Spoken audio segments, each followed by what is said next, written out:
Hello students, welcome to Biomentors classes online. Today we are going to start a new chapter in our class 12th physics और उसे start करके ख़त्म भी करने वाले हैं आज ही. बेसिकली देखा जाए तो ये एक छोटा सा टॉपिक होता है इलेक्ट्रोमैग्नेटिक में, इलेक्ट्रोमैग्नेटिज्म के अंदर में, लेकिन यहाँ पर एनसीईआरटी में आपको एक चैप्टर के फॉर्म में दिया गया है तो हम लोगों को उसको एज अ चैप्टर ही कंसीडर करना है. लेकिन अब जितना है उतना ही आपको यहाँ पर डिस्कशन में रहेगा. अब इस चैप्टर में यदि मैं मेन बात करूं तो अपना जो मेडिकल एंट्रेंस एग्जाम का जो लेवल है उसमें कोई ज़्यादा क्वेश्चंस की वैरायटी नहीं होती है. बट ये है कि आप एक बात समझ लीजिए, इलेक्ट्रोमैग्नेटिक वेव्स मतलब ये है कि आपको वेव्स के बारे में थोड़ा सा आइडिया होना चाहिए. यदि आपको वेव्स के बारे में आइडिया नहीं है तो सिंपल सी बात यह है कि पहले आपको वेव्स चैप्टर को पढ़ लेना चाहिए, थोड़ा सा उसे एक बार रिवाइज कर लेना चाहिए ताकि आपको इस चैप्टर में कोई परेशानी नहीं आए. उसके अलावा इलेक्ट्रोमैग्नेटिक वर्ड लिखा है मतलब थोड़ा इलेक्ट्रोस्टैटिक्स का कुछ पार्ट रहेगा, थोड़ा मैग्नेटिज्म का पार्ट रहेगा. तो इस प्रकार से मिला जुला कुछ यहां पर इफेक्ट आपको देखने को मिलेगा. और इसमें लास्ट में जो है बहुत कुछ थियोरेटिकल हिस्सा है जिसमें आपको क्या है, अलग अलग तरह की वेव्स हैं, उनकी प्रॉपर्टीज हैं, उनके यूजेज हैं, कहां पे क्या है.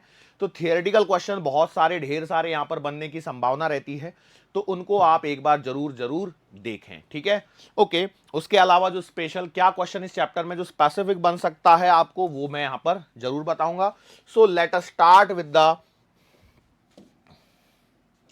Our chapter.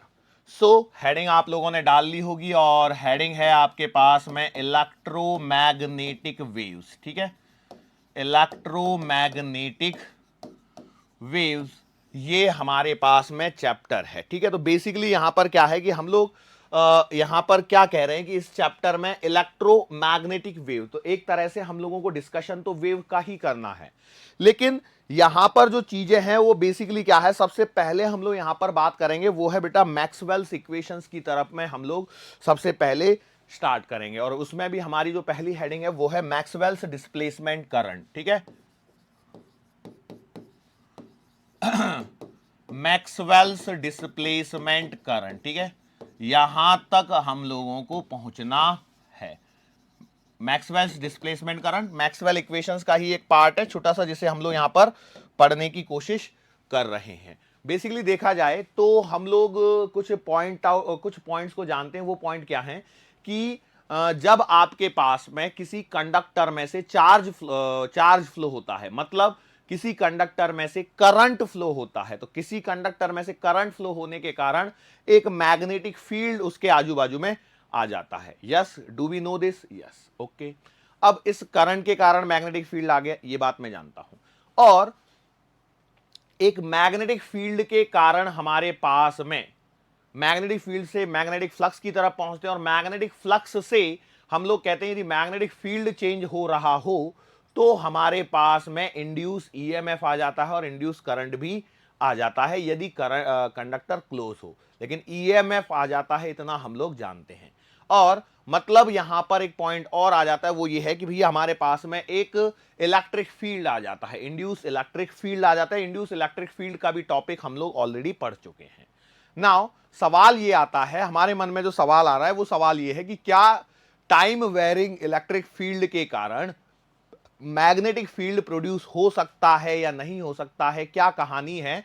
तो इस कहानी को समझने के लिए हम लोग चलते हैं एम्पियर सर्किटल लॉ की तरफ. बेसिकली क्या है एम्पियर सर्किटल लॉ, क्या होता है एम्पियर सर्किटल लॉ. तो एम्पियर्स सर्किटल लॉ कहता है कि close integral B vector dot DL vector बराबर म्यू नॉट टाइम्स आई. ठीक है, अब क्या हुआ कि मैक्सवेल सर ने इसमें बताया, इन्होंने कुछ एक्सपेरिमेंट किया और उन्होंने बोला कि यार इस इक्वेशन में कुछ इनकंसिस्टेंसी है. क्या है इनकंसिस्टेंसी? है मतलब ये इक्वेशन हमें सही नहीं लग रही है, इसमें कुछ तो भी कमी है और कुछ तो भी यहां पर एड ऑन होना चाहिए, और उसके बारे में उन्होंने बतलाया. कौन? मैक्सवेल. एम्पियर सर्किटल लॉ अपनी जगह सही है, उन्होंने अपनी जगह दिया. जब पढ़ा हम लोगों ने तो कहीं कोई इक्वेशन गलत हुई, कहीं कोई क्वेश्चन गलत हुआ, कुछ भी गलत नहीं हुआ. तो सवाल ये आया फिर मैक्सवेल सर क्यों बोल रहे हैं कि यहां पे कुछ ना कुछ गड़बड़ी है और यहां पर कुछ ना कुछ करेक्शंस की रिक्वायरमेंट है. तो उन्होंने क्या किया, एक एक्सपेरिमेंट किया, और उस एक्सपेरिमेंट के बेसिस पर ही हम लोग यहां पर कुछ बातों को कर रहे हैं. उन्होंने क्या किया, एक कैपेसिटर को चार्ज करने की कोशिश की. क्या किया, कि हमारे पास में लिया एक कैपेसिटर, पैरेलल प्लेट कैपेसिटर एक ले लिया और इसको बैटरी से कनेक्ट कर दिया, ठीक है। अब यहां पर मैंने ये जो प्लेट्स है उनको पैरेलली बनाया हुआ है। बेसिकली उन्होंने कैसे सर्कुलर प्लेट्स ली हुई थी, तो मैं उनको भी सर्कुलर कर लेता हूं, ठीक है। ये एक सर्कुलर प्लेट और ये एक दूसरी सर्कुलर प्लेट, ये हो गई C1 वाली प्लेट और ये वाली प्लेट हो गई C2। यहां पर आपके पास में बैटरी लग रही है B। जैसे ही स्विच को ऑन किया गया होगा तो क्या हुआ होगा, इसमें से एक करंट फ्लो हुआ होगा। क्या ये करंट स्टेडी करंट होता है? नहीं। स्टार्टिंग में क्या होता है कि स्टार्टिंग में करंट वेरी करता है। स्टार्टिंग में क्या होता है, जब कैपेसिटर की चार्जिंग प्रोसेस में, याद करना ये सारी इलेक्ट्रोस्टैटिक्स में पड़ी हुई चीजें हैं, ठीक है। तो चार्जिंग प्रोसेस ऑफ कैपेसिटर के टाइम पर आपका ये जो करंट होता है, करंट इज वेरिंग, यस और नो। तो मैंने बोला बिल्कुल सही बात है। अब यहां पर हम क्या करते हैं, उन्होंने क्या किया, उसी चीज को यहां पर भी हम लोग रिप्रेजेंट करने की कोशिश करते हैं।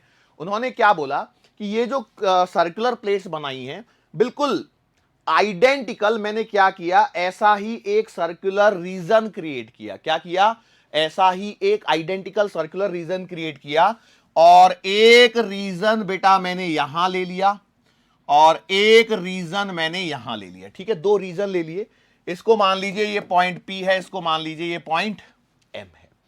सो इस समय यदि देखा जाए तो यहां से जो करंट फ्लो हो रहा है किसी भी इंस्टेंट T पर, when during the charging process of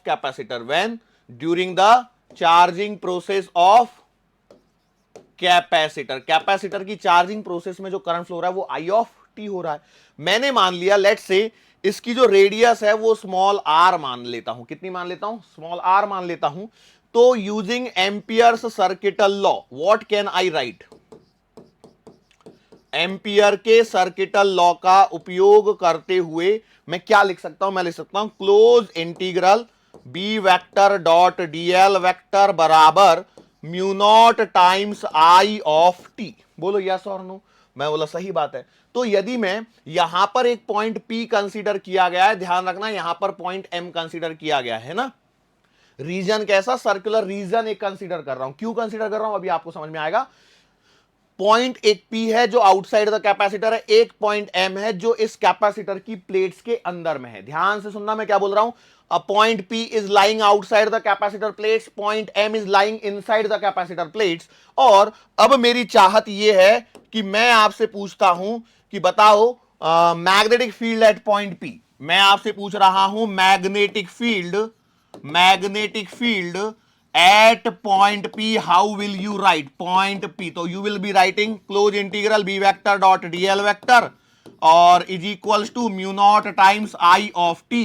और यहां पर सॉल्व करोगे तो यह आएगा आपके पास में B डॉट 2πr बराबर mu naught times I of T। बोलो यस और नो। तो आपने बोला सर इसमें क्या दिक्कत है? कोई दिक्कत नहीं है। अच्छा, ये जो 2πr है बेसिकली ये क्या है? It is the circumference of that spherical region, जिसे मैंने रेड से यहां पर नोट डाउन किया। ध्यान से देखना, जिस रीजन को मैंने यहां पर इस रेड वाला जो सर्कल बनाया है उसकी बात चल रही है। यहां पर पॉइंट P आपका आउटसाइड द कैपेसिटर है, बराबर है। और ये सर्कुलर रीजन ऐसा है which is not touching the wire anywhere, कहीं पे भी इस वायर को टच नहीं कर रहा है, कहीं पर भी इस वायर को टच नहीं कर रहा है। लेकिन यहां जो मैग्नेटिक फील्ड आएगा क्या वो ऐसा सर्कुलर रीजन में आएगा? भाई आप देखो, ये कंडक्टर में से करंट फ्लो हो रहा है तो आप इसे ऐसे पकड़ोगे और ये ऐसा एक मैग्नेटिक फील्ड बनता है, यस और no, at a distance r पर। तो क्या ये वाली बात सही है? तो आप बोलोगे बिल्कुल सही है। कौन सी वाली बात? मतलब B इंटू 2πr बराबर mu not I of T। Okay, इसे मैंने नाम दे दिया इक्वेशन नंबर 1। ये क्या है? Magnetic field at point P जो मैं यहां पर कंसीडर कर रहा हूं, यस और नो। अब मैं दूसरा पॉइंट यहां पर आपसे पूछता हूं, और दूसरा पॉइंट क्या है? दूसरा पॉइंट ये है कि भैया एक बात बताओ, magnetic field at point M बताना है अब आपको, ठीक है। ये इक्वेशन नंबर 1 है और ये भी इक्वेशन नंबर 1 ही है। दोनों को इक्वेशन नंबर 1 ही लिखा है मैंने, क्योंकि देखो ये जो है वो दोनों इक्विवेलेंट है, ठीक है, तो दोनों को मैंने 1 मान लिया अभी के लिए। अब आपको समझाता हूं आगे कैसे क्या करना है, ठीक है। आप चाहें तो इस इक्वेशन को ना भी लिखें तो कोई दिक्कत नहीं है। अभी आप magnetic field at point M पे चर्चा करते हैं। तो magnetic field at point M कैसे लिखोगे, तो यूजिंग एम्पियर सर्किटल लॉ, तो you will be writing close integral B vector dot DL vector बराबर 0, बराबर 0। क्यों 0 हुआ, तो आप कहेंगे सर जी देखो ये 0 होने का रीजन क्या है कि mu naught into I of T लिखना है मुझे, बराबर है। और यदि मैं पॉइंट एम की बात करता हूं तो पॉइंट एम आपका कैपेसिटर की प्लेट्स के अंदर में है। यहां पर यदि पॉइंट एम कैपेसिटर की प्लेट के अंदर है तो यहां पर कोई इलेक्ट्रिक करंट है क्या, there is no electric current between the plates of the capacitor, between the plates of the capacitor. भैया यहां से लेकर के यहां तक खाली जगह होती है ना, एयर प्लेट कैपेसिटर यदि मैं कंसीडर करता हूं तो इन दो प्लेट्स के बीच की जगह क्या है, खाली है, एयर है। अब ऐसा तो नहीं करंट कूद के जाएगा, नहीं जाएगा। इसका मतलब यह है कि अंदर में करंट क्या है, 0 है। और यदि करंट 0 है तो इसका मतलब ये जो आपकी इक्वेशन है उसको ऐसे ही लिखा जाना चाहिए, close integral B vector dot DL vector. ये आपकी इक्वेशन नंबर 2 हो रही है। लेकिन जब एक्सपेरिमेंट किए गए तो हमें पता लगा कि यार अंदर में मैग्नेटिक फील्ड तो मिल रहा है, अंदर में मैग्नेटिक फील्ड तो मिल रहा है। और ये मैग्नेटिक फील्ड बिल्कुल वैसा ही है, उतना ही है जितना पॉइंट पी पर है। बेसिकली यहां पर ध्यान से देखिए ये सब पैरेलल चीजें हैं, मतलब ये वाली डिस्टेंस और ये वाली डिस्टेंस सेम है। और ये दोनों कैपेसिटर जो है वो ऑलरेडी, कैपेसिटर की जो प्लेट्स हैं C1 और C2 वो ऑलरेडी बहुत ही नजदीक हैं। तो उन्होंने बतलाया कि भैया रीजन नंबर 1 जो है, इक्वेशन नंबर 1 और 2 का जो लेफ्ट हैंड साइड का पोर्शन है दैट शुड बी इक्वल। क्यों इक्वल होना चाहिए, क्योंकि मैंने जो दो सर्कुलर रीजन कंसीडर किए दे आर सेम। तो बेसिकली इस इक्वेशन को मैं आगे क्या लिखूंगा, इसको लिखूंगा इंटीग्रेशन इंटीग्रेशन क्यों लिख रहा हूं मैं इसे लिखूंगा b इंटू 2πr। क्यों, क्योंकि मैंने r रेडियस का ही सर्कुलर रीजन माना है। तो भैया from equation 1 and 2 I can say that कि भैया इक्वेशन नंबर 1 का लेफ्ट हैंड साइड और इक्वेशन नंबर 2 का लेफ्ट हैंड साइड क्या होना चाहिए, सेम होना चाहिए। तो मैं इसको आइडेंटिफिकेशन मार्किंग करने के लिए मैं इसे लिख देता हूं p और इसे लिख देता हूं m। तो मतलब कहानी यह है कि close integral b vector dot dl vector is equals to at point p वाला, और यहां पर b vector dot dl vector और ये पॉइंट m वाला, m ही लिखा था ना, यस। ये दोनों तो सेम है मेरे पास, ये दोनों क्या हैं, ये दोनों चीजें तो मेरे पास में सेम ही हैं। तो इसका मतलब हो ना हो कहीं ना कहीं जो गड़बड़ी हो रही है वो गड़बड़ी हो रही है हमारे इस वाले सेक्शन में। जाहिर सी बात है मैंने लेफ्ट हैंड साइड को इक्वल कर दिया, और लेफ्ट हैंड साइड को इक्वल कर दिया तो ये राइट हैंड साइड जो है वो उसमें कहीं ना कोई टर्मिनोलॉजी क्या हो रही है, मिस हो रही है। और यहां से मैक्सवेल सर के दिमाग में आया कि कुछ जो टर्मिनोलॉजी मिसिंग हो रही है, तो उन्होंने नाम दिया कि यहां पर बोला कि अंदर में भी एक करंट एग्जिस्ट करता है और उसे हम लोग डिस्प्लेसमेंट करंट कहते हैं। बाहर में जो वायर में जो नॉर्मल चार्जेस के फ्लो के कारण जो करंट फ्लो हो रहा है वो आपका नॉर्मल करंट है, मतलब कंडक्शन करंट है। और अंदर में उन्होंने एक नए करंट की उत्पत्ति के बारे में बताया और उसका नाम दिया उन्होंने डिस्प्लेसमेंट करंट। उसका क्या नाम दिया बेटा, उसका नाम दिया उन्होंने डिस्प्लेसमेंट करंट। ऐसा उन्होंने नाम दे दिया, ऐसा उन्होंने क्या कर दिया, नाम दे दिया। क्यों, कैसे हुआ होगा, तो जरा समझते हैं। क्या है कि जब आपका कैपेसिटर ऐसे चार्ज हो रहा है तो इस कैपेसिटर की चार्जिंग के कारण यहां पर कुछ चार्जेज आए होंगे प्लस प्लस प्लस प्लस, और यहां पर चार्जेज आए होंगे minus minus minus minus, yes और नो। तो इसका मतलब यह है कि यहां पर एक इलेक्ट्रिक फील्ड क्या कर रहा है, एग्जिस्ट कर रहा है। एक इलेक्ट्रिक फील्ड इज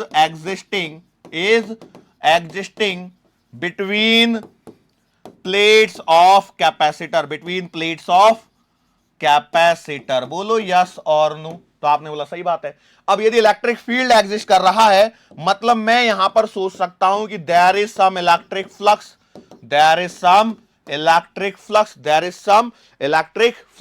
और ये जो इलेक्ट्रिक फ्लक्स आएगा बेसिकली ये इलेक्ट्रिक फ्लक्स कितना लिखा जाएगा, this will be written as phi बराबर E dot A. Electric field into area, electric field into area. लेकिन यदि मैं यहां पर इस इलेक्ट्रिक फील्ड की बात करता हूं और इसको प्रॉपरली डिनोट करता हूं, एडजस्ट करता हूं, तो क्या लिखूंगा, phi will be equals to, E क्या होता है, इलेक्ट्रिक फील्ड की वैल्यू क्या होती है, सिग्मा अपॉन एप्सिलॉन नॉट।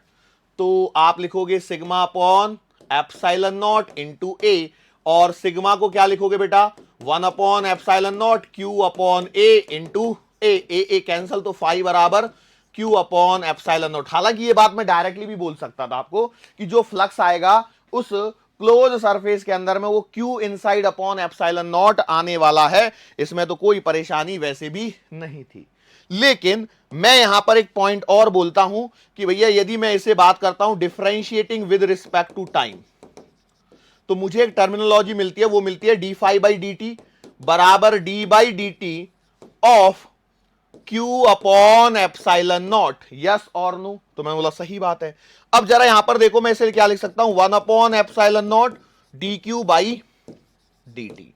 तो हम लोग यहां पर एक पॉइंट पर पहुंचे, कंक्लूजन पर पहुंचे कि the charge D Q by D T, D Q by D T क्या होता है, ये करंट है। Sir D Q by D T आ क्यों रहा है लेकिन, तो आप जरा ध्यान से देखिए, जब मैं इसे चार्ज कर रहा हूं ड्यूरिंग चार्जिंग प्रोसेस, भाई ड्यूरिंग चार्जिंग प्रोसेस, चार्जिंग की प्रोसेस में क्या हो रहा है, क्या पूरा चार्ज एक साथ आ गया क्या, नहीं, पहले एक प्लस आया, फिर थोड़ी देर बाद एक प्लस आया, फिर एक प्लस आया, फिर एक प्लस आया। मतलब क्या हो रहा है, the charge on the capacitor plates is changing with respect to time, और यदि charge is changing it simply means that there is some current, बराबर है। यहां पर एक करंट की बात करी, और ये जो करंट हो रहा है ये करंट वैसा करंट नहीं है जैसा जो कंडक्टर में फ्लो होता है।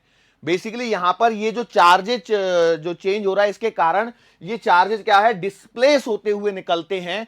इसके लिए हम लोगों ने मतलब उन्होंने इसको नाम दे दिया डिस्प्लेसमेंट करंट। इसको क्या नाम दे दिया, डिस्प्लेसमेंट करंट, ऐसा इसको नाम दे दिया। किसको, इस D Q by D T वाली टर्मिनोलॉजी को। तो आगे बढ़ता हूं और मैं लिखता हूं कि उन्होंने क्या बोला कि भैया जो आपका ये जो डिस्प्लेसमेंट करंट है, इसे इन्होंने नाम दिया है, क्या नाम दिया है, आईडी, और जो कि है आपका D Q by D t.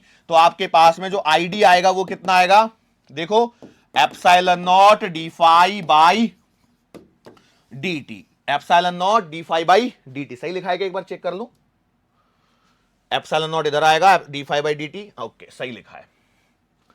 Okay, so ID बराबर क्या आ गया, epsilon naught d phi by D t, यहां पर आपके पास में आ गया।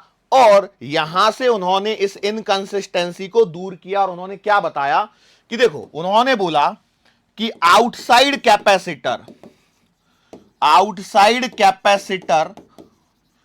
Generally conduction current exist. तो जो मैग्नेटिक फील्ड है वो ड्यू टू आईसी आ रहा है, किसके कारण आ रहा है, सिर्फ और सिर्फ कंडक्शन करंट के कारण आ रहा है। और इनसाइड कैपेसिटर जब मैं जा रहा हूं, कैपेसिटर के अंदर की जब मैं बात कर रहा हूं, तो क्या होगा कि डिस्प्लेसमेंट करंट एग्जिस्ट। कौन सा करंट एग्जिस्ट कर रहा है, डिस्प्लेसमेंट करंट एग्जिस्ट। तो यहां पर मैग्नेटिक फील्ड जो आ रहा है वो डिस्प्लेसमेंट करंट के कारण आ रहा है। तो उन्होंने इस इनकंसिस्टेंसी को दूर करते हुए एम्पियर सर्किटल लॉ को उन्होंने चेंज किया, और उन्होंने बोला कि भाई इस इक्वेशन को ऐसे मत लिखो, इस इक्वेशन को ऐसे लिखो, close integral B vector dot DL vector बराबर mu naught times IC plus का आईडी, आईसी प्लस का आईडी, यस और no, mu naught IC plus का आईडी। अब क्या होगा कि at some places conduction current will exist, displacement current will zero, at some places displacement current will exist, conduction current will zero. हाँ, कहीं ऐसी पॉसिबिलिटी बन सकती है जहां पे दोनों एग्जिस्ट कर जाए, लेकिन हमारा जो सिलेबस है उसके ये स्कोप के बाहर की चीजें हैं। तो हम लोग सिर्फ इतना कर लेते हैं और इसे लिख लेते हैं B vector dot DL vector बराबर म्यू नॉट, और इस कंडक्शन करंट को जनरली हम लोग आई से ही डिनोट कर देते हैं, और ये आ गया आपका epsilon naught d phi by D t. तो आप चाहो तो इसे close integral B vector dot DL vector बराबर म्यू नॉट आई प्लस का mu naught epsilon naught d phi by D t इस फॉर्मेट में याद रख सकते हो। और ये आपके पास में काफी इंटरेस्टिंग चीज बन के आ चुकी है। ये आपकी मैक्सवेल की क्या है, इक्वेशन है, ठीक है। और यहां पर डिस्प्लेसमेंट करंट का पार्ट कौन सा है, epsilon naught d phi by D t. तो क्या देता है वो जनरली इक्वेशन में, सवाल देखो यहां पर जो सवाल बनेगा वो सवाल सिंपल बनेगा, phi as a function of time आपको गिवन रहेगा और आपसे पूछेगा डिस्प्लेसमेंट करंट। तो आपकी ट्यूब जलनी चाहिए, आईडी बराबर epsilon naught d phi by D t लगाना है, टी की वैल्यू पुट करनी है and you will get the value of displacement current. क्या ये वाली बात आपके दिमाग में आ रही है या नहीं आ रही है, बोलो यस और नो। तो हम लोग कहेंगे सर ये तो सिंपल सिंपल सी बातें थी, इनको तो हम लोगों ने यहां पर समझ लिया है, इनमें कोई परेशानी होने की संभावना हमें प्रतीत नहीं हो रही है, ठीक है, श्योर, ओके। चलो अब देखो डिस्प्लेसमेंट करंट के बाद में जब मैं आगे बढ़ता हूं ना, तो हमारे पास में आपको देखोगे तो वहां पर मैक्सवेल की इक्वेशन दे रखी है, 4 इक्वेशन आपको दे रखी है और इस इक्वेशन को उन्होंने नाम दिया हुआ है मैक्सवेल्स एम्पियर लॉ। ये चौथे नंबर की है, बाकी 3 कहां पर दे रखी हैं, तीनों की तीनों आपको एनसीईआरटी में दे रखी हैं, ठीक है। जिसमें सबसे पहले Gauss law for electricity, Gauss law for electricity कौन ऐसा है जो नहीं जानता है, बताओ, अरे हाँ बताओ, गॉस लॉ फॉर इलेक्ट्रिसिटी कौन ऐसा है जिसे ये नहीं आता है, गॉस लॉ फॉर इलेक्ट्रिसिटी बोलो कौन ऐसा जिसको नहीं आता है, close integral E vector dot D A vector बराबर Q inside upon epsilon naught. This is the very first equation, किसको नहीं मालूम है, सबको मालूम होगी। दूसरा है आपका गॉस लॉ फॉर मैग्नेटिज्म, किसको नहीं मालूम है बताओ, गॉस लॉ फॉर मैग्नेटिज्म। यदि मैग्नेटिज्म की बात कर रहे हैं तो हम लोग क्या लिख देंगे, close integral B vector dot D A vector बराबर 0। ये दूसरी लिख दी हम लोगों ने, गॉस लॉ फॉर मैग्नेटिज्म। तीसरा है हमारे पास में फैराडेज लॉ, बोलो फैराडेज लॉ क्या होता है, close integral B vector sorry E vector dot DL vector बराबर माइनस का d phi by D t, minus d phi by D t. और ये किसके लिए है, बी के लिए, ये किसके लिए है, बी के लिए है। ये फैराडेज लॉ हो गया। चौथी अभी हम लोगों ने लिखी हुई थी, वो कौन सी थी, close integral B vector dot DL vector बराबर mu naught I C plus का epsilon naught d phi by d t, yes और नो। और फाई कौन सा वाला, इलेक्ट्रिक फील्ड वाला, कौन सा वाला, इलेक्ट्रिक फील्ड वाला। यहां ध्यान रखिए यहां मैग्नेटिक फील्ड वाला है, बस इतना सा है। ये आपके चैप्टर का बहुत सारा इंपॉर्टेंट पोर्शन जो है वो आपका क्या हो गया है, खत्म हो गया है।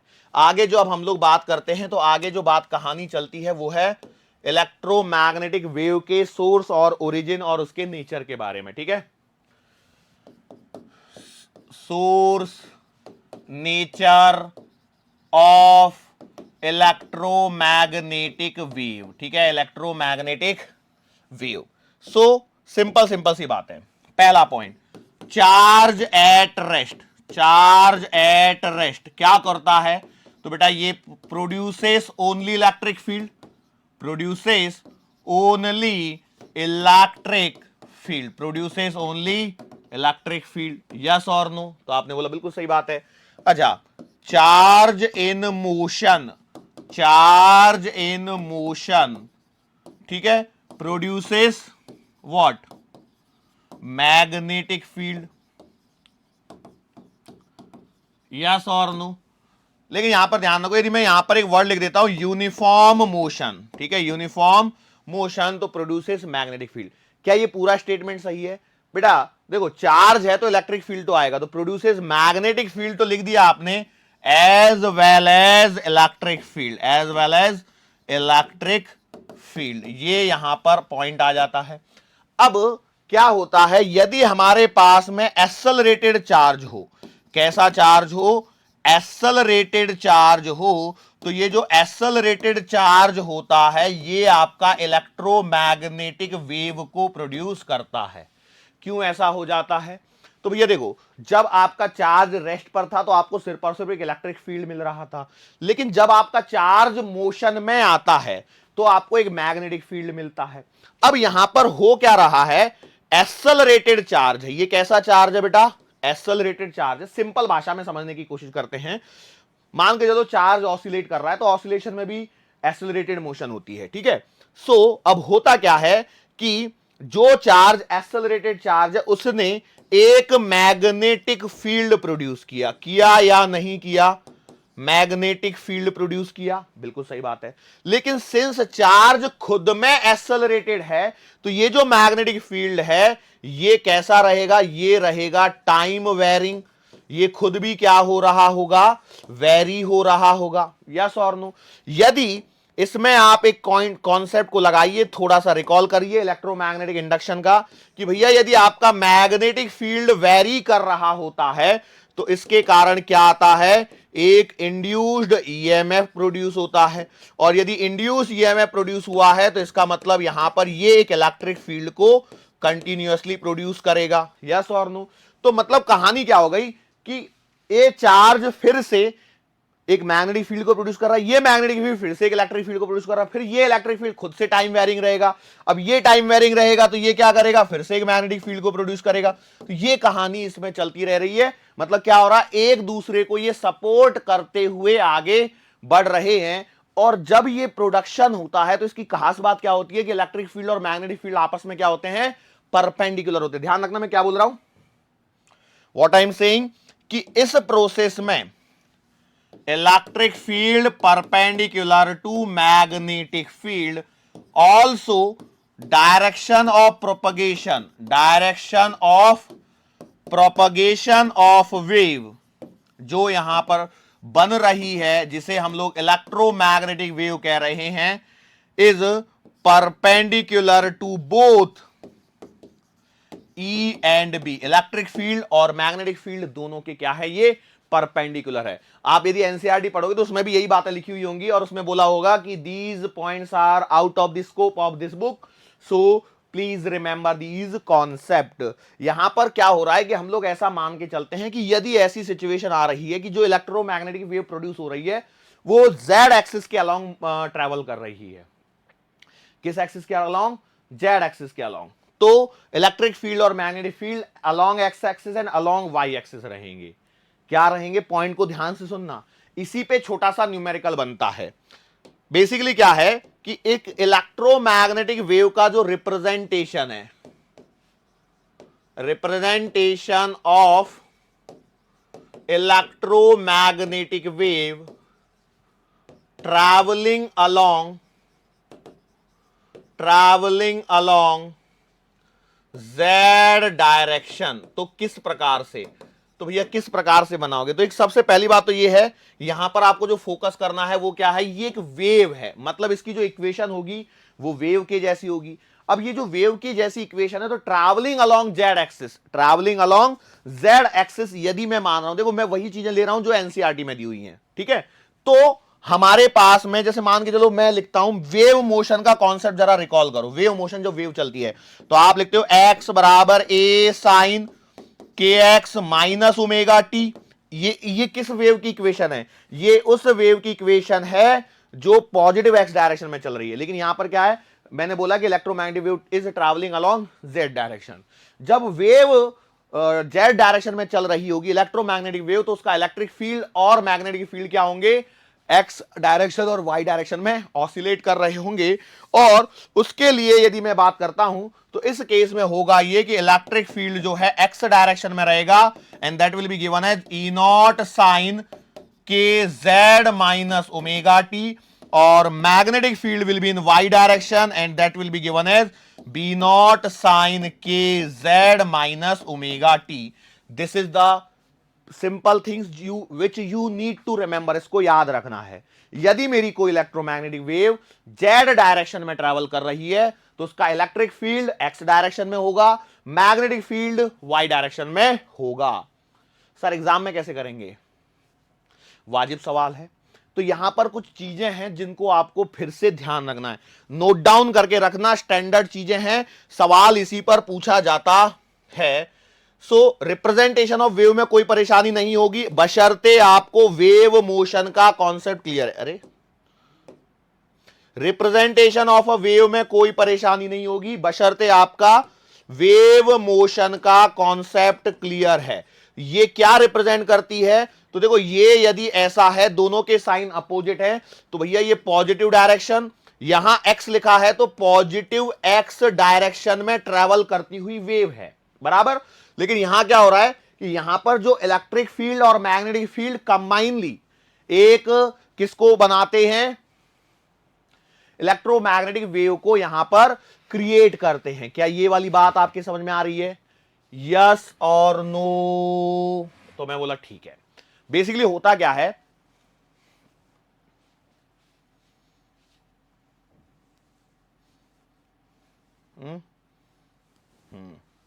ठीक है, हो सकता है वैसे भी आपको उल्टा दिखे। मैं क्या बोल रहा हूं समझने की कोशिश कीजिए जरा। एक्स वाई जेड बराबर है, एक्स वाई और जेड, एक्स वाई और जेड, ऐसा आपको रिप्रेजेंटेशन चलना है। मतलब कैसे मैं बोल रहा हूं उसको जरा समझने की कोशिश करते हैं। जब भी आपका सवाल आए इसमें एक रिलेशन पूछा जाता है, उस रिलेशन को समझ लीजिए। आपके पास में दो सवाल आते हैं, एक आता है फॉर मैग्नीट्यूड, फॉर मैग्नीट्यूड, तो जो मैग्नीट्यूड का सवाल है वो सॉल्व होगा E बराबर बी इंटू सी से। सी क्या है? Speed of light. ध्यान रखना, E बराबर बी सी से आपका सवाल सॉल्व होगा, किसका? मैग्नीट्यूड का। मतलब क्या है सर? इसका मतलब नहीं समझ में आया। मतलब यह है, यदि सवाल में आपसे पूछा, स्पीड ऑफ लाइट तो आपको पता होती है, ठीक है, वो बोलता है कि if electric field, sorry, magnitude of electric field of electromagnetic wave is given by this, then what will be the value of magnetic field? ये पूछा जाता है, सिंपल सवाल है। तो मैग्नीट्यूड पूछा जाए तो E बराबर BC से निकालना है। एंड फॉर डायरेक्शन, डायरेक्शन यदि पूछी जाए तो आपको E vector cross B vector बराबर C वेक्टर ये लगाना है। ध्यान रखना इसमें, ये याद रखने वाला पॉइंट है। सर कहां से आया, कैसे आया? मैं आपको मैं वही बोल रहा हूं ना, बहुत सारी चीजें इस बुक के स्कोप से ही बाहर है, अपने सिलेबस के लेवल से बाहर है, बहुत सारे। मैं बताऊं, अब देखो पता है ना, अभी कई स्टूडेंट बहुत सारी डिमांड्स करते रहते हैं। अब जैसे किसी के मन में आ गया, कुछ भी मन में आ जाता है और कुछ भी पूछते हैं, सर आपने ना मैग्नेटिक फील्ड का एक डेरिवेशन करवाया था, सर उसमें आपने इंटीग्रेशन लगाया, बिना इंटीग्रेशन लगाए सॉल्व करवा के दिखाओ। अरे भाई वो तरीका है, वैसे ही हमको करना है। और आप लोगों को तो, जो आप मेडिकल एंट्रेंस की प्रिपरेशन कर रहे हो, आपको उसके डेरिवेशन से ज्यादा उसके रिजल्ट पर फोकस करना है। फॉर एन एग्जांपल, मैंने बोला रिंग का मैग्नेटिक फील्ड इतना है, सर इसको बिना इंटीग्रेशन के सॉल्व करवाओ। अब कैसे करवा दें? कैसे करेंगे? समझ में आ रही है बात? यस और नो? तो हमें अपने सिलेबस पर ही कंसाइज रहना है, हमें इधर उधर नहीं भागना है। इस बात को ध्यान रखिए। यस और नो? क्या ध्यान रहेंगी ये चीजें, या बस मैं बोल के निकल जाऊंगा और आप लोग हाँ sir, yes sir, no sir करते रहेंगे? ठीक है, ये इंपॉर्टेंट है बेटा सवालों के लिए। ये कब? जब वेक्टर फॉर्म में दिया हो। तो क्या होता है कि ऐसे सवाल पूछा जाता है। कैसे सवाल पूछा जाता है कि भैया electric field is along X axis, magnetic field along Y axis, तो direction of propagation of wave बताओ क्या होगी? तो जेड एक्सिस। कैसे आई? I cap, J cap, K cap, वही लगाना है। और क्या है, आपको सिर्फ क्रॉस प्रोडक्ट सॉल्व करते आना चाहिए। तो क्या है? सी वेक्टर बराबर ए वेक्टर क्रॉस बी वेक्टर। कैसे करते हो? ऐसे ऐसे करते हो, नहीं करते हो? Put your right hand along the first vector, first vector electric field vector, curl your fingers towards magnetic field vector, then the thumb will give the direction of what? Direction of what? Propagation of wave. यदि मैं ऐसा मानूं कि ये मेरी x axis है, ये मेरी वाई एक्सिस है और ये मेरी जेड एक्सिस है, तो क्या हो रहा होगा, electric field will B oscillating in this direction, magnetic field will B oscillating in this direction and wave is travelling along Z axis. तो मतलब ऐसा ऐसा ऐसा ऐसा ऐसे ये इलेक्ट्रोमैग्नेटिक वेव चल रही होगी। क्या ये बात समझ में आ रही है आप लोगों को? श्योर हैं? यस और नो? बिल्कुल आसान है। कंडीशन क्या बताई मैंने? ये आपका, मैंने बोला this is the electric field which is pointing towards you, ये आपका मैग्नेटिक फील्ड है, मैग्नेटिक फील्ड है, मैं मान रहा हूं कि ये डायरेक्शन पॉजिटिव जेड है, तो भैया हमारी इलेक्ट्रोमैग्नेटिक वेव ऐसे ऐसे ऐसे जाएगी। ठीक है, श्योर? अदरवाइज आपको करने का तरीका यही है, यही सवाल आपसे पूछे जाते हैं। इलेक्ट्रिक फील्ड दे दिया आई कैप में, मैग्नेटिक फील्ड दे दिया जे कैप में, तो आपको सी वेक्टर क्या आएगा आंसर में? के कैप। ये एक सवाल हो गया। ये तो मैंने सिंपल सा सवाल बोला। हो सकता है वो बोले कि electric field is minus I cap, magnetic field is के कैप, बताओ उसकी डायरेक्शन ऑफ प्रोपगेशन। क्या करोगे? तो आपको कुछ नहीं करना है, माइनस आई कैप क्रॉस के cap, so you will be getting minus I cross के। कितना आता है बताओ? आई क्रॉस के कितना आता है? जे के आई का जे, तो आई क्रॉस के का minus j cap, so you will be writing plus का जे कैप, तो अलोंग वाई डायरेक्शन हो गई। These are the simple things. Is it clear to you? But ये किसके लिए है? डायरेक्शन। मतलब डायरेक्शन आपको अलग से ही कैलकुलेट करनी है, और मैग्नीट्यूड के लिए E बराबर BC आपको डायरेक्टली यूज करना है।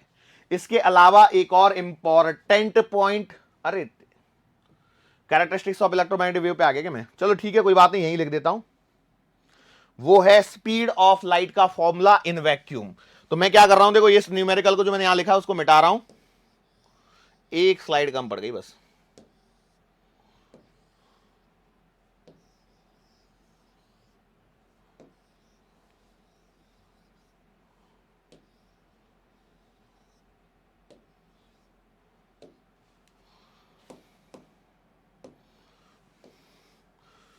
Speed of light in vacuum, speed of light in vacuum, तो C बराबर होता है 1/√ऑफ म्यू नॉट एप्सिलॉन नॉट। ठीक है, ये भी रिजल्ट आपको याद रखना है। इसमें सवाल क्या पूछा जाता है मैं बताऊं?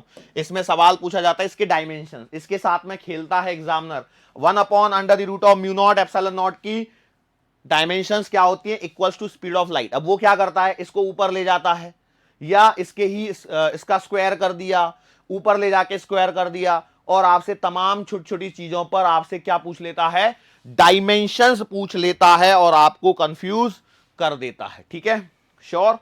ओके, एक लास्ट चीज, और इसे कहा जाता है पॉइंटिंग वेक्टर। रिजल्ट याद रखना है बेटा, पॉइंटिंग वेक्टर नाम दिखा गया है, पॉइंटिंग वेक्टर, और इसे रिप्रेजेंट करते हैं एस वेक्टर से। कभी पूछा तो नहीं गया है, बस जस्ट आपको एक इंफॉर्मेशन के लिए मैं यहां पर बता रहा हूं। ये पॉइंटिंग वेक्टर यदि पूछ लिया जाए तो 1/μ0 E vector cross B vector. Remember this result. ठीक है, रिमेंबर दिस रिजल्ट मैं बोल रहा हूं, मतलब सिर्फ रिजल्ट याद रखना है। जनरली नहीं पूछा जाता है, लेकिन क्या है, भूले भटके किसी एग्जामिनर के मन में आ गया और उसने क्वेश्चन डाल दिया, तो ये क्वेश्चन आप कर पाने चाहिए। यस और नो? बेसिकली ये पॉइंटिंग वेक्टर क्या बतलाता है? ये पॉइंटिंग वेक्टर जो है ये बतलाता है rate of transfer of energy per unit time. Rate of transfer of energy per unit time, rate of transfer of energy per unit time को कौन बतलाता है? Poynting vector. बट ये क्या है? एक वेक्टर क्वांटिटी है।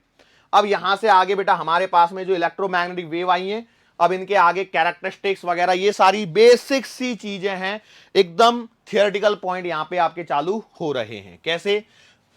कैरेक्टरिस्टिक्स। अब यहां से आगे का लेक्चर जो है बस आपको मैं पढ़ते हुए कुछ चीजों को बताते चलूंगा, वो आपको ध्यान रखनी है। कैसे? Electromagnetic waves propagate in the form of time varying electric and magnetic fields such that the two fields are perpendicular to each other and also the direction of propagation of wave।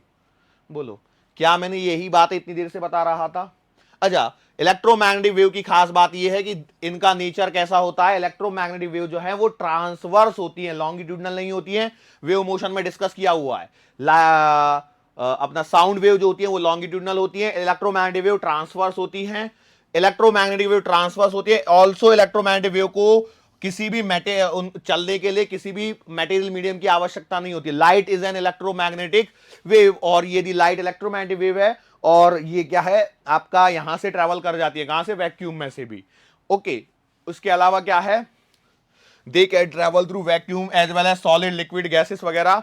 Electromagnetic waves are produced by accelerated electric charges. Same वही point जो मैंने बोला हुआ है वही चीजें यहां पर आ रही हैं।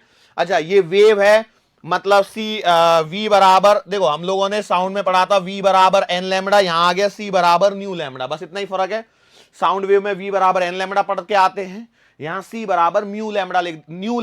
Nu nu nu is the frequency, lambda is the wavelength, और C is the speed of light. Velocity of electromagnetic wave in vacuum या फ्री स्पेस, ये सी बराबर 1/√μ0 ε0। थोड़ी देर पहले मैंने फॉर्मूला लिख के दिया है। अच्छा, मीडियम के लिए यदि बात करें तो मीडियम के लिए क्या हो जाएगा, Vm बराबर 1/√μ0। बेसिकली आप लिखोगे 1/√μ0 μr ε0 बराबर है, और क्या है, mu is the permeability of the medium. यदि म्यू आर मालूम है, एप्सिलॉन आर मालूम है, तो काम खत्म, आप मीडियम में भी निकाल सकते हो।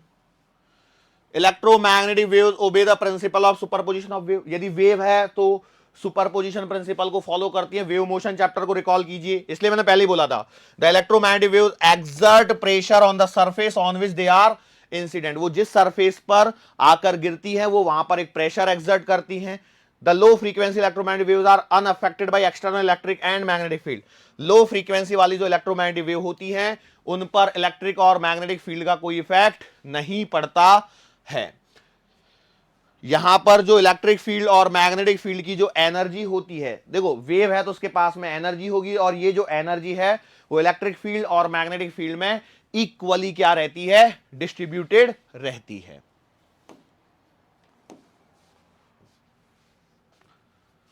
अरे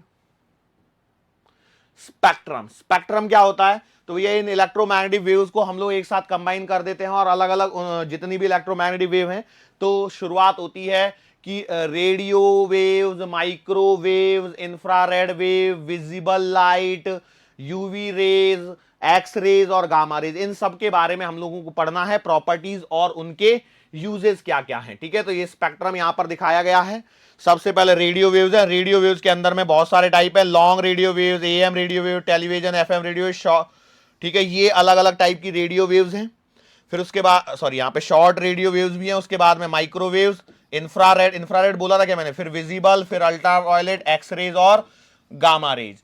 इनकी फ्रीक्वेंसी देखो, ये हाईएस्ट फ्रीक्वेंसी है, यहां पर फ्रीक्वेंसी क्या है, हायर है, और यहां पर फ्रीक्वेंसी क्या है, लो फ्रीक्वेंसी है। ठीक है, यहां पर हाई फ्रीक्वेंसी है, यहां पर लो फ्रीक्वेंसी है। वैसे ही यहां पर यदि मैं बात करूं तो जहां पर आपकी फ्रीक्वेंसी लो है उसी जगह पर हम कहेंगे कि लॉन्ग वेवलेंथ, फ्रीक्वेंसी कम है तो वेवलेंथ ज्यादा होगी, और जहां फ्रीक्वेंसी ज्यादा है वहां पर हम लोग लिखेंगे शॉर्ट वेवलेंथ। क्या ये बात समझ में आ रही है?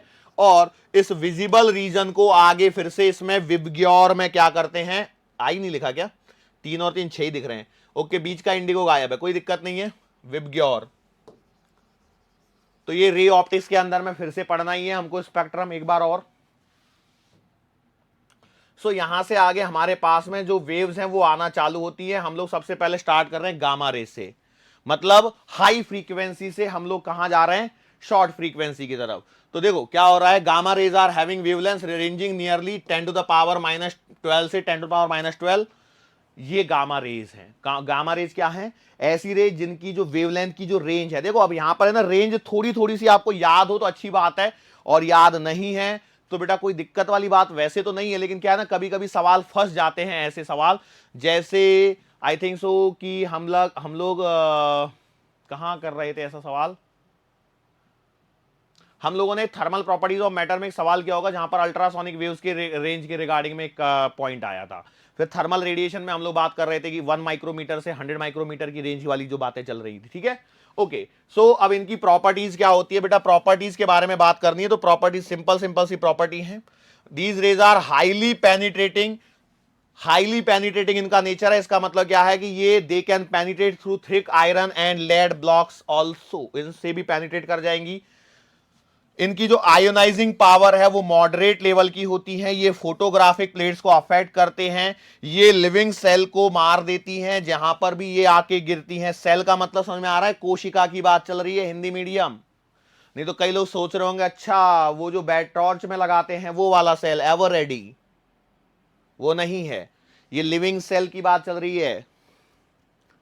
क्या बोलते हैं, जीवित कोशिकाएं। They can produce fluorescence in the substance like willemite, zinc sulfate, barium, platinocyanide, etc. इनके नाम याद रखने की जरूरत इतनी नहीं है, बट याद आपको ये होना चाहिए। फ्लोरोसेंस क्या होता है, जब कहीं पर ये आके गिरती है तो वहां पर एक चमक प्रोड्यूस करती है। कहां पर, इन सब्सटेंसेस में। दूसरा क्या है, they knock out electrons from the surface on which they are incident. यदि ये किसी मेटल की सरफेस पर गिराई जाती है तो हम लोगों ने देखा इनकी पेनिट्रेटिंग पावर ज्यादा है तो उसको भेद के आगे निकल सकती हैं, लेकिन जहां पर गिरेंगी तो वहां से पहले वो सबसे पहले क्या करेंगे, इलेक्ट्रॉनों की छुट्टी। इनके यूजेस क्या है, किसके लिए यूज किया जाता है, they are use for insect disinfection for wheat and flour. जो अपने आटा गेहूं में जो कीड़े पड़ जाते हैं उनको डिसइंफेक्ट करने के लिए। यस और नो। जैसे आजकल वो चलन चल रहा है कोरोना काल में, यूवी रेस से डिसइंफेक्शन के लिए आपने देखा होगा ट्रेन स्टेशन वगैरह, एयरपोर्ट्स वगैरह पे सब जगह ऐसे इस प्रकार से भी इन्फेक्शन की डिसइंफेक्ट किए जाती हैं चीजों को। और कई कंपनियों ने अपने तो प्रोडक्ट भी निकाल दिए, गोदरेज वगैरह वालों ने निकाल दिया, डब्बा सा निकाल दिया 15-25 हजार का कुछ तो भी है, उसमें अपने वॉलेट को बाहर आप जाके घूम फिर के आ रहे हो उसको रख दो वहां पे, वो डिसइंफेक्ट हो जाते हैं। कुछ तो भी रखना पड़ता है। The gamma rays are use for preservation of food, food preservation के लिए इनका यूज किया जाता है। इनका यूज कैंसर और ट्यूमर के ट्रीटमेंट के लिए किया जाता है, और इनका न्यूक्लियर रिएक्शन में भी इनका यूज होता है। न्यूक्लियर चैप्टर में आपके पास में ये आती हैं, ठीक है। सिंपल सी चीजें हैं, पढ़ना है, याद रखने वाली चीजें हैं, इसमें ज्यादा कोई सोचने वाली बातें नहीं है। गामा से पहले क्या आएंगी फिर, बोलो, एक्सरेज, ठीक है। एक्सरेज, एक्सरेज क्या है, तो भैया ये इनकी रेंज हो गई, वेवलेंथ की रेंज। बेसिकली ये कब प्रोड्यूस होती है, जब आप एक फास्ट मूविंग इलेक्ट्रॉनों को किसी ऑब्स्टेकल से अचानक से रोक दिया जाता है। जनरली मेटल का लिया जाता है। एक्सरे चैप्टर के अंदर एक्सरे करके पूरा एक छोटा सा यूनिट भी है एक्सरे पढ़ने के लिए, ठीक है। इनकी प्रॉपर्टीज क्या हैं, ये फोटोग्राफिक प्लेट्स को अफेक्ट करती है, पहले भी कर रही थी। ये आपकी इलेक्ट्रिक और मैग्नेटिक फील्ड से डिफ्लेक्ट नहीं हो रही हैं। ये जिन गैसेस में से पास हो रही है उनको क्या कर रही हैं, आयोनाइज कर रही हैं। ये बहुत सारे सब्सटेंसेस में वही फ्लोरोसेंस वाला इफेक्ट दे रही हैं। इनकी भी पेनिट्रेटिंग पावर हाई है, लेकिन ये पेपर, थिक शीट वगैरह इनमें से पास हो जाती हैं, लेकिन अपनी हड्डियों में से पास नहीं होती हैं। पूरा एक्सरे चैप्टर है बेटा इसके ऊपर, तो इसको हम लोग आगे बढ़ते हुए चल सकते हैं। जब एक्सरेज किसी मेटल सरफेस पे आती हैं तो यहां से क्या होती है, उस सरफेस पे से इलेक्ट्रॉनों को बाहर निकालती हैं, और इस इफेक्ट को कहा जाता है photo electric effect. They can kill living plant and animal tissues, hence long exposure to X rays harmful. ज्यादा देर तक यदि रहोगे एक्सरे में तो इट इज हार्मफुल। आपने क्या बोला, देखो ये अपने फ्लैश वगैरह में से पास हो जाती है, लेकिन बोन्स से पास नहीं होती हैं, ठीक है। इनके यूज क्या है, क्रिस्टल के स्ट्रक्चर्स को स्टडी करने के लिए इनका यूज किया जाता है। रियल डायमंड और आर्टिफिशियल डायमंड के एनालिसिस के लिए इनका यूज किया जाता है, मतलब कौन सा असली हीरा है कौन सा नकली है। उसके अलावा भी बहुत सारे जो अपने जेम्स होते हैं उनके डिस्टिंग्विश के लिए इनका किया जाता है। अपनी हड्डियों में फ्रैक्चर वगैरह हो जाता है उसको आइडेंटिफिकेशन के लिए इसका यूज किया जाता है। फिर कुछ स्किन डिजीज के क्यूरेशन में भी इसका यूज किया जाता है। मेटल्स और मेटल्स में कोई फ्लॉ या क्रैक है उसके आइडेंटिफिकेशन के लिए इनका यूज किया जाता है। ओपियम और दूसरे ओपियम आप समझ गए होंगे, बायोलॉजी वाले स्टूडेंट्स हैं, और एक्सप्लोजिव जो फट सकती हैं जो चीजें है ना, बम वगैरह, उनके आइडेंटिफिकेशन के लिए, उनके डिटेक्शन के लिए। भैया कोई बैग में रख के तो नहीं लेके जा रहा है, तो उनके लिए, उनके डिटेक्शन के लिए एक्सरेज का यूज किया जाता है। आगे आ जाओ, अल्ट्रा वायलेट, यूवी रेज, ठीक है। यूवी रेज क्या है, इनकी एक रेंज दे रखी है, ये इनकी रेंज है बेटा। यहां पर इनको हम लोग कहां से प्रोड्यूस करते हैं? By the arcs of mercury and iron. Arc मतलब समझ आता है वो चिंगारी सी जो निकालते हैं ना, वो आर्क। उसके अलावा नेचुरल सोर्स है अल्ट्रावायलेट रेज का, कौन? सन। सन से हमारे पास देखो बोलते हैं ना बर्निंग हो जाती है, तो सन से आपकी यूवी रेज निकल रही होती है। इनकी प्रॉपर्टीज क्या है? अगेन फोटोग्राफिक प्लेट को अफेक्ट करती हैं, फ्लोरोसेंस प्रोड्यूस करती हैं, फोटो इलेक्ट्रिक इफेक्ट कॉज करती हैं। यहां पर देखिए अल्ट्रावायलेट रेज की कुछ खास property, they can not go through glass but they can pass through quartz, fluoride, rock salt etcetera. ठीक है। इसके अलावा इसकी एक और प्रॉपर्टी क्या है कि विटामिन डी सिंथेसाइज करने के इनके पास में एक खास बात है। व्हेन, कब? जब आपकी स्किन जो है वो सनलाइट की को मतलब बोले हैं ना सुबह सुबह सनलाइट लेनी चाहिए, हड्डियों के लिए अच्छा होता है। हड्डियों के लिए क्यों अच्छा होता है? क्योंकि विटामिन डी मिल जाता है। तो सुबह सुबह वाली बात है, नहीं तो कई महानुभाव दोपहर 12 बजे जाके बैठ जाएंगे सूर्य में, सूर्य की रोशनी में। अब हमें विटामिन डी मिलेगा। अब विटामिन डी नहीं मिलेगा, अब आपको और उल्टा नुकसान होगा, क्योंकि ज्यादा लॉन्ग एक्सपोजर टू अल्ट्रावायलेट रे भी अच्छा नहीं है। अब इन यूवी रेज का यूज कहां कहां किया जाता है? इट डिस्ट्रॉयज बैक्टीरिया, और बैक्टीरिया को डिस्ट्रॉय कर सकता है। इसका मतलब स्टेरलाइजिंग सर्जिकल इंस्ट्रूमेंट, जो सर्जिकल इंस्ट्रूमेंट्स होते हैं जिनसे सर्जरी वगैरह करी जाती है, उनके स्टेरलाइजिंग प्रोसेस में। अच्छा, यूवी रेज भी दिखाई नहीं देती है, विजिबल वाली सिर्फ दिखाई देती है जो लाइट है आपकी, उसके अलावा कोई दिखाई नहीं देती है। सो इनका यूज किया जाता है बर्गलर अलार्म्स में। बर्गलर अलार्म का मतलब समझ में आता है? चोरी वोरी से बचाने के लिए, वहां पर इनका यूज किया जाता है। हाई रिजॉल्विंग माइक्रोस्कोप में इनका यूज किया जाता है। मॉलिक्यूलर स्ट्रक्चर की स्टडी करने के लिए इनका यूज किया जाता है। अगेन इनका यूज रियल और फॉल्स जेम्स को डिस्टिंग्विश करने में भी किया जाता है। पहले भी एक और किया गया था, एक और थी जिसका किया गया था, इसका भी किया जाएगा। कुछ केमिकल कंपाउंड्स के एनालिसिस के लिए भी इनका यूवी रेज का यूज किया जाता है। कई लोग इसमें और लिखेंगे सर असली और नकली नोट का पता लगाने के लिए भी यूवी रेज का यूज किया जाता है।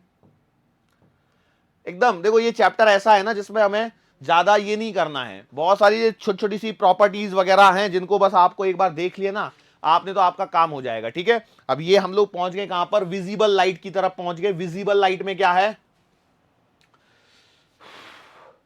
ये वो लाइट है जो जिससे हम लोग सबसे ज्यादा फेमिलियर हैं या नहीं है? बताओ। कई लोग बोलेंगे सर कौन सी लाइट? ये पूरा रे ऑप्टिक्स और वेव ऑप्टिक्स पढ़ना है अभी तो विजिबल लाइट के बेसिस पर, है ना। सो यहां पर जो कुछ चीजें याद रखनी है वो है इनकी फ्रीक्वेंसी की रेंज और वेवलेंथ की रेंज। फ्रीक्वेंसी और वेवलेंथ की रेंज आपको याद रखनी है। सिंस ये लाइट हमें दिखाई देती है इसलिए इनको विजिबल लाइट कहते हैं। और इसमें देखो wavelength of red colour are larger और वॉयलेट कलर की छोटी होती है। ठीक है। आगे बढ़ते हैं। विजिबल लाइट में ये इनका दिया गया है। इसमें कुछ कम नहीं लग रहा है? वी आई इंडिगो नहीं है? 1 2 3 4, अच्छा इंडिगो ही गायब हुआ है क्या? ओके ठीक है, कोई बात नहीं। अब कौन सी आएंगी? इंफ्रारेड आएंगी। वैसे कई लोग सोचेंगे सर एक बार लाइन से सीक्वेंस में बता दो। देखो सबसे पहले रेडियो, रेडियो को रखेंगे माइक्रोवेव में, माइक्रोवेव में रखेंगे, माइक्रोवेव गर्म होगा तो दिखने लगेगा, तो दिखने से पहले लाल होगा। भाई माइक्रोवेव में जब चीजों को रखेंगे तो क्या होगी? वो लाल होंगी, लाल होंगी तो दिखने लगेंगी, लाल होंगी मतलब इंफ्रारेड हो जाएंगी, फिर दिखने लगेंगी विजिबल, और जब विजिबल हो जाएंगी तो यूवी एक्स वाई जेड। ऐसा मेरा याद रखने का तरीका है, बाकी आप लोग अपना अपना कुछ भी बना सकते हैं। इंफ्रारेड रेंज क्या होती है बेटा? इनकी ये रेंज होती है, इनकी कुछ प्रॉपर्टीज के बारे में हम लोग बात करते हैं। इंफ्रारेड रेज, इंफ्रारेड रेज जो है बेटा ये आपके एक तरह के थर्मल रेडिएशंस भी होते हैं। थर्मल रेडिएशन से जो हमारी वेव्स प्रोड्यूस होती हैं, थर्मल प्रॉपर्टीज और काइनेटिक थ्योरी के अंदर में भी पढ़ेंगे, यहां पर भी पढ़ा होगा। रेडिएशन वाला जो सेक्शन है थर्मल प्रॉपर्टीज ऑफ मैटर, उसके अंदर में हमने पढ़ा हुआ है क्या कि भैया every body which is having temperature more than 0 kelvin emits radiation, और ये जो रेडिएशन होते हैं वो इंफ्रारेड रेज होती हैं। इनकी प्रॉपर्टी क्या है कि भैया ये रिफ्लेक्शन रिफ्रैक्शन के लॉज को ओबे करते हैं। जब ये किसी ऑब्जेक्ट पर गिराए जाते हैं तो ये क्या करते हैं? उस ऑब्जेक्ट को गर्म करते हैं, फोटोग्राफिक प्लेट को अफेक्ट करते हैं, ये इंटरफेरेंस प्रोड्यूस कर सकते हैं और इनको पोलराइज किया जा सकता है। These rays are strongly absorbed by the glass, और ये मोटे मोटे कॉलम को भी क्या कर जाते हैं? पेनिट्रेट कर जाती हैं। यूजेस क्या हैं इनके? लॉन्ग डिस्टेंस फोटोग्राफी के लिए, ये सीधे सीधे सवाल पूछे जाते हैं ऐसे, लॉन्ग डिस्टेंस फोटोग्राफी के लिए किसका यूज किया जाता है? तो भैया इंफ्रारेड इसका यूज किया जाता है। आपने सुना होगा ना थर्मल फोटोग्राफी जो होती है, आप कई लोगों ने गेम वेम खेलते हो उसमें वो थर्मल कैमरा ऑन कर लेते हैं तो हरा हरा सा कुछ दिखता है उसमें।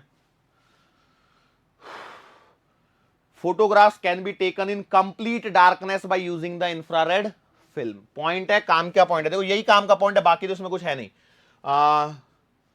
सुपरफिशियल ट्यूमर्स और वेरिकोज वेन्स, अब देखो ये बायोलॉजिकल टर्मिनोलॉजीज हैं जिनके बारे में आप ही ज्यादा परिचित हैं, हमारा काम है बस बताना जिनको आप यहां पर बस लिख रहे हैं, ठीक है। इनको इनका यूज किया जाता है to cure infantile paralysis and to treat sprains, dislocations and fractures. क्या क्या होते हैं आपको समझ में आ रहे होंगे, बायोलॉजिकल टर्मिनोलॉजीज हैं और फिजिक्स में आ रही हैं। तो बस क्या है, ये प्रॉपर्टी और यूजेज हैं। कई बार है ना एग्जामिनर क्या करते हैं, सीधे सीधे सवाल बना लेते हैं नीट के पेपर के लिए। क्यों? मेडिकल वाले बच्चे होते हैं तो एग्जामिनर सोचता है इन्होंने तो बायो में पढ़ा होगा, बायो में पढ़ा होगा तो यहां सवाल डाल दो, क्या दिक्कत है ना, ऐसा कुछ होता है। सोलर वाटर हीटर में इनका यूज किया जाता है, सोलर कुकर्स में इनका यूज किया जाता है, मेडिसिन में इनका यूज किया जाता है। Okay, special infrared photographs of the body called thermogram, again important point, can show up disease parts because they radiate less heat than healthy parts which is sensitive to infrared rays. ये thermogram वाला point फिर से याद रखना बेटा, यहां पर question बना सकता है यदि एग्जामिनर चाहे तो, ठीक है। यस, अब देखो लास्ट वाला पार्ट है, थियरी पार्ट है, इसमें मैं कुछ नहीं पढ़ा सकता एक्स्ट्रा, मोस्टली आपका पढ़ा हुआ पॉइंट्स है और यहां पर हमको बस उनको याद रखना, एक बार पढ़ लेना, बस एक बार आपने पढ़ लिया बस काम समाप्त।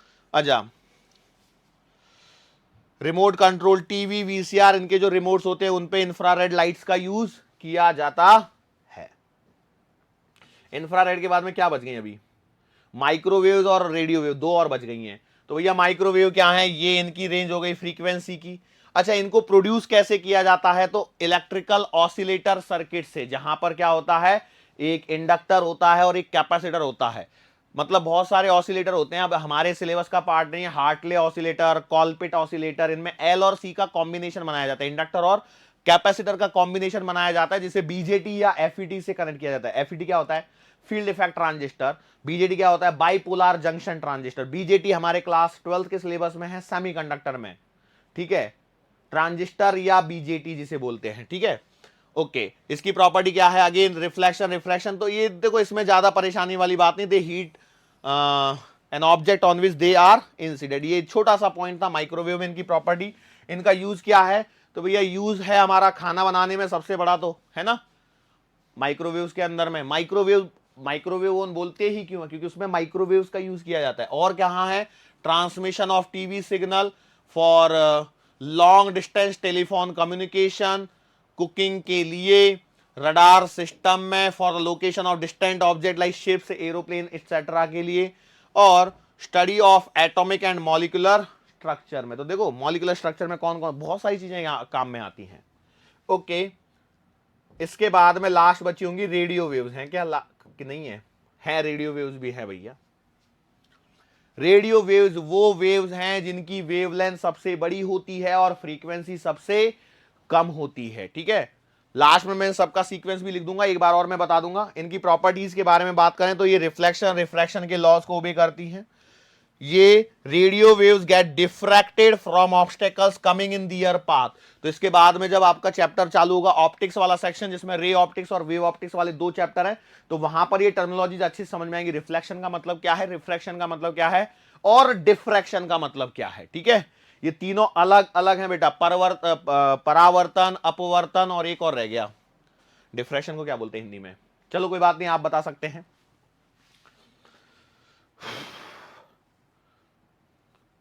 यूजेस क्या है रेडियो वेव्स के? तो वायरलेस कम्युनिकेशन पर्पज में पहले अपने एनसीईआरटी के सिलेबस में एक चैप्टर हुआ करता था कम्युनिकेशन सिस्टम, तो वहां पर हम लोग इसको डिस्कस किया कर सकते थे, लेकिन अभी नीट में नहीं पूछा जाता है तो हम उस चैप्टर को पढ़ेंगे भी नहीं। रेडियो ब्रॉडकास्टिंग में रेडियो वेव्स का यूज किया जाता है, ट्रांसमिशन ऑफ टीवी सिग्नल में इनका यूज किया जाता है, सेलुलर फोन में भी इनका यूज किया जाता है। ये आपका रेडियो वेव्स। और रेडियो वेव्स के बाद में यहां पर आपका सब कुछ खत्म हो जाता है। ये एक बार यहां पर कुछ चीजें दे रखी हैं, इस टेबल को एक बार जरा गो थ्रू कर लीजिए। यहां पर मैं बता दूं, सबसे पहले यहां पर गामा रेज लिखी हुई है, उसके बाद में एक्स रेज है, फिर यूवी है, फिर आपका विजिबल लाइट का रीजन है, फिर इंफ्रारेड है, फिर माइक्रोवेव है, और फिर रेडियो वेव है। ठीक है, मैंने क्या बोला था, रेडियो को डाला माइक्रोवेव में तो वो लाल हुआ, क्यों, देखो रेडियो को डाला माइक्रोवेव में तो गर्म होगा, गर्म होके वो लाल होगा, लाल होगा तो वो हमें दिखेगा, और दिखेगा उसके बाद में मैं तो यूवी एक्स वाई जेड ऐसे याद रख लेता हूं। ठीक है, इनके सोर्सेज क्या हैं, तो गामा रेज के सोर्सेज है radio active nuclei, nuclear reactions. X rays के जो सोर्सेज है high energy electron suddenly stop by a metal target. UV rays का सोर्स क्या, atoms and molecules in an electric discharge.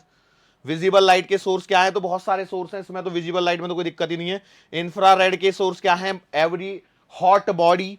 Microwaves क्या है, क्या है, इलेक्ट्रॉनिक डिवाइसेस जहां पर हम लोग ऑसिलेटर वगैरह बना रहे हैं। रेडियो फ्रीक्वेंसी वेव्स क्या है, charges accelerated through conducting wires. Conducting wires के थ्रू यदि मैं चार्जेस को एक्सेलरेट करता हूं तो आपके पास में रेडियो वेव्स प्रोड्यूस होती हैं। यहां इनका वेवलेंथ और यहां इनकी फ्रीक्वेंसी की टेबल दे रखी है, जो 2 बार 3 बार आपको आ चुकी है। ठीक है, एक बार फिर से बोल देता हूं, इंक्रीजिंग ऑर्डर ऑफ फ्रीक्वेंसी या फिर डिक्रीजिंग ऑर्डर ऑफ वेवलेंथ क्या है, रेडियो को डाला माइक्रोवेव में, वो गर्म होकर लाल हुआ, लाल होकर ये आपका दिखने लगा।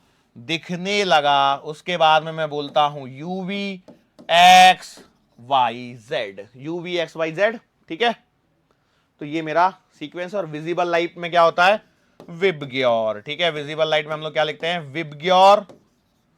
बेसिकली लिखना तो ऐसे चाहिए था, ध्यान रखना ऐसे लिखूंगा विबग्योर को। क्यों, ये याद कैसे रह जाता है, देखो वही तरीका है, याद कैसे रह जाता है, कौन सा कम है कौन सा ज्यादा है। कई बार बच्चों को परेशान होते हैं वॉयलेट की और रेड में किसकी वेवलेंथ ज्यादा है, किसकी कम है, किसकी फ्रीक्वेंसी किसकी क्या है। तो देखो ये रेड से और ये विजिबल का यूवी तक आप जा रहे हो, है ना, तो उसी सीक्वेंस में आप याद रख सकते हो। मतलब देखो मैं क्या लिख रहा हूं, डिक्रीजिंग ऑर्डर ऑफ वेवलेंथ या इंक्रीजिंग ऑर्डर ऑफ फ्रीक्वेंसी, तो ये भी ऐसा ही यहां पर होने वाला है। सो बेटा इसी के साथ में आपका चैप्टर यहां पर समाप्त हो जाता है। एक सिंपल सा छोटा सा प्यारा सा चैप्टर था। इसमें मेनली जो सवाल बनते, 2 ही सवाल बनते हैं, बाकी सवाल वेव मोशन से ही एसोसिएटेड क्वेश्चंस हैं। और जनरली हर दूसरे तीसरे साल में सवाल यही पूछा जाता है, मैग्नेटिक फील्ड का वेक्टर दे दिया, इलेक्ट्रिक फील्ड का वेक्टर निकालो, इलेक्ट्रिक फील्ड का वेक्टर दे दिया, मैग्नेटिक फील्ड का वेक्टर निकालो और उनके मैग्नीट्यूड निकालो या फिर वेव निकालो। तो वेव मैंने बताई हुई है, तो उसमें आपको वेव मोशन चैप्टर को एक बार आपको पढ़ने की जरूरत है। हालांकि यदि आप एनसीईआरटी उठा के देखोगे तो उसमें कुछ और भी चीजें दे रखी हैं, जैसे क्या बोलते हैं इंटेंसिटी वगैरह, तो वो सारी चीजें हम लोग पहले से ही पढ़ के आए हुए होते हैं, तो इसलिए हमें उनको वापस से यहां पर डिस्कस करने की जरूरत नहीं है। Is it clear to you? So इसी के साथ में आपका इलेक्ट्रोमैग्नेटिक वेव चैप्टर समाप्त होता है। इसके बाद का जो चैप्टर होता है वो कौन सा होता है, ray optics and optical instruments. ठीक है, सो आज के लिए बेटा बस इतना ही, मुलाकात फिर से होगी आने वाले अगले लेक्चर के दरमियान। सो तब तक के लिए